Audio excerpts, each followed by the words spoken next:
Hello, my friends. How are you doing today? So we thank you very much for tuning in. I know you're watching us on YouTube and on Facebook. If this is me, Gus Romero, I'm a coach and I'm a Bible reader. I like to link coaching with the Bible. I think so. We got so much from the Bible in the Word, and also what the coaching is intended to do, which is to bridge the distance between what you have in your life and what you want in your life. In other words, we call it in what you know you should be doing, but you don't do. This is what you do, this is what you should be doing, and there's a gap. And so to reach your success, to reach what you want in your life, you need to change the way you do things. And we change it by changing our habits. Habits are related with thoughts. So again, you can always reach us on our website or Think Into Success Academy. There we have an opening for as a business opportunity for people who wants to get started in personal development. We have a training that the same training I went through. You have the possibility to go through the same training and also get involved in the personal development business with us. And if you don't want to use it, you can use what you will be trained to do your own path. But we do provide leads too, so we want to make sure that you can be successful. And we're looking for consultants worldwide. So I've been talking with people in Africa, with people in Asia, India, and so we have something going on there to get started. And also, of course, the United States, UK, Australia, and Europe, we have a lot of people. Anyway, thank you so much for tuning in again. If you're watching us on YouTube, please subscribe and like. If you're watching us on Facebook, please tell us where you're from. You can write a comment, and also you can tell us if you like it and forward or share it with something you might have. Now, today we're going to talk about John. And I like this chapter a lot because it has so much power related with the coaching. You know, the interesting thing is that this is going to talk about the word become flesh. I love this, the word become flesh. The word become flesh because what words have power to influence us, whether we want to do something positive or we want to do something negative. Those words are powerful enough to change our behaviors, our belief in our own, but also to change our circumstances and change the world. And God created us in His image, so we can create our life. Of course, we have the free choice to choose good or bad. If you choose bad, then you're prison to that bad. If you choose good, you're free to do good and to do good to others, and good will be done to you as well. So, in the beginning was the Word, and the Word was with God, and the Word was God. He was with God in the beginning. Just really interesting. To be something in the beginning has to be something. You see, so you can't create nothing out of nothing, but you can create something out of something. Now, in the beginning was Word, and it makes sense like this. Imagine you are sitting down or standing up in the middle of the road, and there's nothing around you, absolutely nothing. There's trees, there's a river, and you're just standing there. And then something comes into your head, an idea. And that idea transforming, I'm going to build a shelter to protect myself from the rain or from other animals. That's our words. Then you said, I am. I am, very powerful word. I am going to build a shelter for myself. Those powerful build confidence in you. And what you do, you take action based on what you believe you can do. So if you've seen similar shelters from animals, then you're going to copy those shelters. So you can make a hole, you can cut trees, and you start building your own shelter. as you want to be more than that. You want to be warm. And if you put fire, it's going to break. It's going to burn. So you got to figure out a way of bringing heat into your shelter without burning your home. Animals don't bring fire to heat up themselves. They just snuggle to each other and they adapt based with where they are. We don't adapt. What we do, we create. So in our head, we will say, I need to find a way to heat up my shelter in wintertime. And so you start producing, imagine ideas, and come and look around and what could I use? How could I do it? You see, your words, your own words, same like God's word.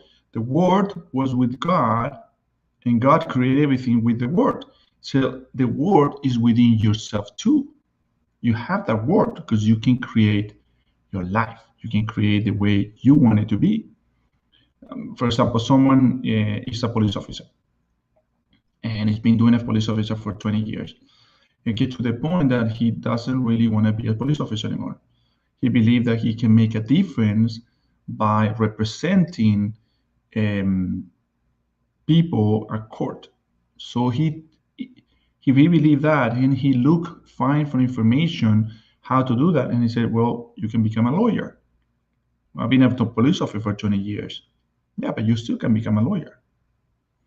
So he decided to study and go to college and become a lawyer. And because he knows the system, how it works, then he see an advantage of becoming a lawyer after being 20 years a police officer and become a lawyer.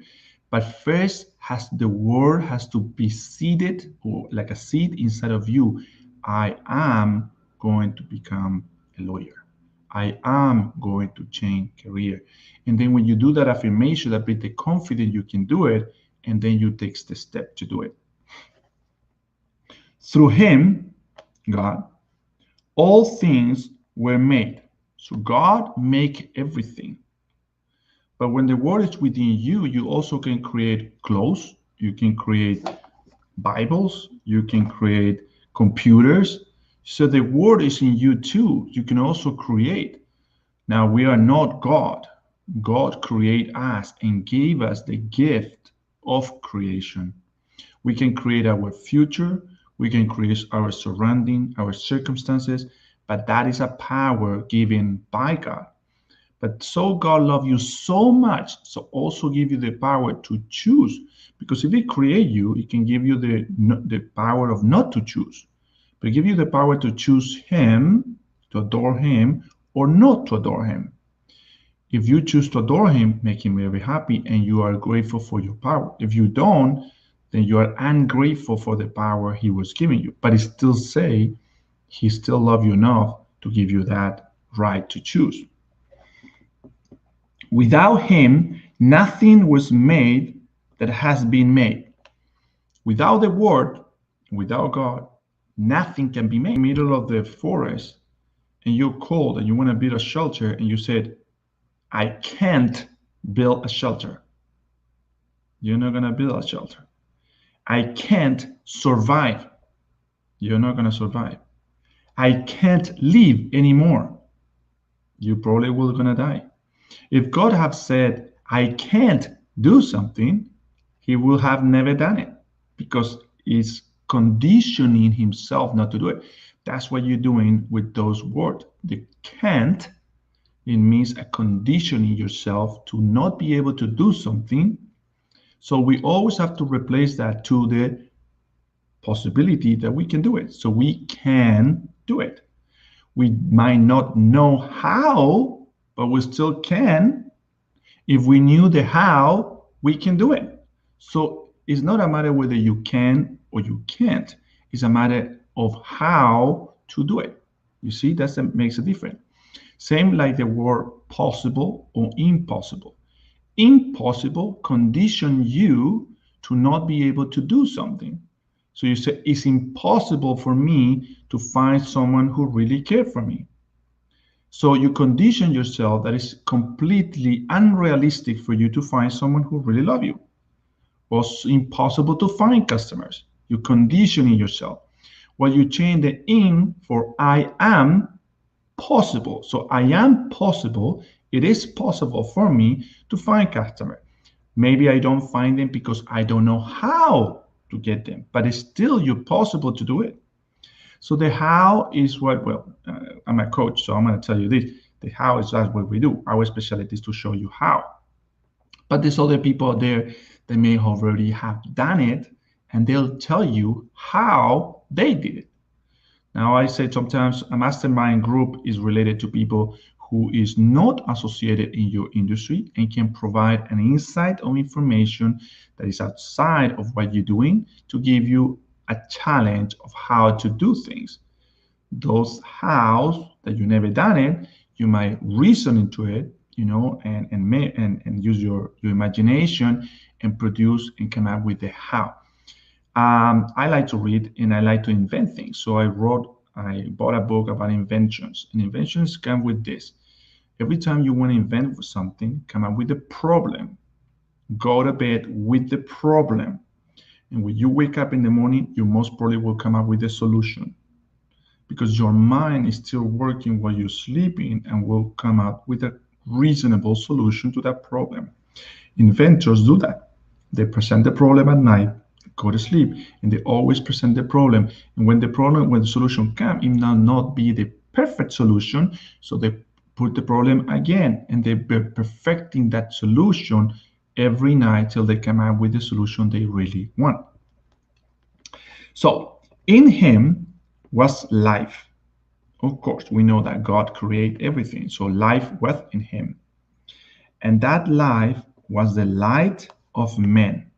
Yes, the light of men. So we also have life. For example, when a man and a woman get together in marriage, they produce life, right? So they produce you as a child of a parent, a father and a mother will produce life. So we still have life ourselves. We have the power to create life as well. So God created life, but share that power with us to be able to create life.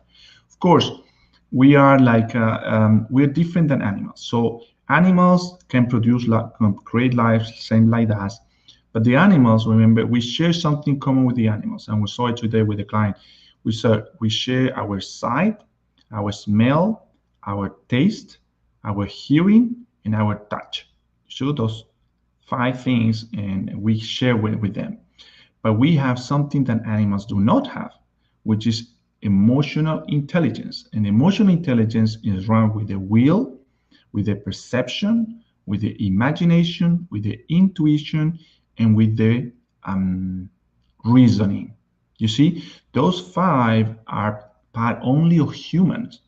Only human can use those 5 intellectual faculties to mold their life and to create their future.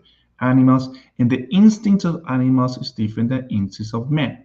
So it's not the same. Instinct of animal is the animal knows who he is at the moment he was born. So a dog knows he's a dog. A cat knows he's a cat. Any animal knows what he is, so he can actually be himself, within days. Within days, the dog can walk and act like a dog and behave like a dog because it's an instinct feelings that an instinct that he was born with. Humans are not like that. It takes years for us to walk, to feed ourselves, to be independent. We depend a lot. So we are very fragile when we start. But the beauty is that when we grow up, we can create our own future. We create cars and we have houses and airplanes, and we can fly places. Well, animals cannot do that. Animals are aware of themselves very quickly, but they cannot create anything. They only adapt. While we don't adapt, we are very, very delicate in the beginning, but we can create anything we want in our life. So that's the beauty of that. So the light shines in the darkness, but the darkness has not understood it.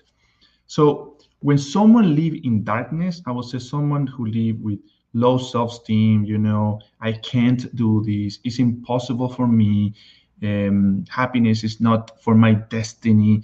They live in the darkness. And the light is someone who said, I can do anything possible. Like we said, anything is possible with God. You see, so you can do anything. I can dress myself, I can work, I can make more money, I can get married, I can have children, I can lose everything, I can win everything again. You see, that person live with the light, live with the word. I am a lawyer, or I am a police officer, or I can make more money, or it's possible for me. They live in the light, they have a positive in their life. While the person is living in the darkness is live in limitation. So the darkness doesn't recognize the light and basically blame the light. So he said, I am who I am because of you. So this is a typical battle between the poor and the rich. So I'm poor because they're rich. So I'm poor because the rich just want to make money and they don't want to share the money, and I'm poor. Well, guess what? If you were to start thinking, allowing yourself to have rich thoughts, you will probably become very rich. But if the thoughts, the word start as a thought, the thought, if it's poor, the word will be poor, your life will relate on a poor environment, and you will have no prosperity. Well, in the opposite, the Bible telling you the word is powerful. So you use words of affirmation to make sure that you can gain the success you want in your life. So as a homework, and I think so it will be very good, I listen to it at least once a day. Go to YouTube and listen a recording from Earl Nightingale that is called The Strangest Secret. And this is talk about attitude. I don't know if I said this before, but attitude. So what is attitude? Just not your attitude is a mirror of what you have in your life. So if you live in a successful, planning life, you're happy with everything you have, personally, professionally, everything you could imagine is amazing, you have an amazing attitude. And the contrary, if you're in jail, you make bad mistakes, you ruin your relationship, and people hate you, and there's a horrible situation, you have a horrible attitude. So you want to be on the other side, right? You don't want to be in the bad side. So change your attitude. So this recording talks about attitude. Okay, how attitude actually affect everything around you. And the beauty of this is that you cannot, there's two things. First, you cannot blame other people anymore about your circumstances or your life, because it doesn't depend on other people, depend on you. But in some sense, some people want that because have a dependency, that they need to feel pity from other people. They need to feel like it's not my fault, it's other people's fault. So they need that. So this is cut that. That's not an excuse. But the beauty of also it gives you is that now you have the power. By knowing this light, you have the power to craft your own life, to do what you want with no limitations. So the beauty of this, if you change your attitude, your environment changes, your surroundings changes, and because everything changes because you change. So if you want your life to change, then you have to change your thoughts. So instead of being negative and opposite, and I can't do this, impossible, the world is against me, change it to the world is with me. And I'm positive. I can do anything with God, and everything is possible. So see, when you have the choice to change that, literally. And some people may say, I don't have that choice. I am bad because of other people. Well, let's put it this way. You got the choice because you can grab a pen, you can grab a pen and grab a paper and just write. And this is another exercise. Write exactly the life you have right now with all the things you don't like about yourself, about your surrounding, bad people. And write the opposite, even that is not your reality. Write the opposite. I got so many friends, and I got this beautiful car, and I'm married, and I have all these kids, and all the opposite of your life, the positive. And read it aloud once a day. And you'll see your attitude will start changing. And people that used to be upset with you all the time, they are not upset anymore. And your surroundings are changing. And you start seeing opportunities and your life completely open up because you've been shown the light. All right, my friends, thank you so much for tuning in. I got to get ready for my Spanish class. But once again, if you are interested in to get in the as a business opportunity in personal development, please reach us on our on the description of this video. There is our website. You can always text me or message me on Facebook. I answer a lot of people. I am very busy, but I love to be busy because I'm helping a lot of people to find their career and to find their true calling, their life, and to help them, and so they can help other people as well. So thank you so much for watching us again, and I look forward to tomorrow to talk about another subject about the Bible and coaching. Okay, guys, have a great day. We'll see you soon. Bye-bye.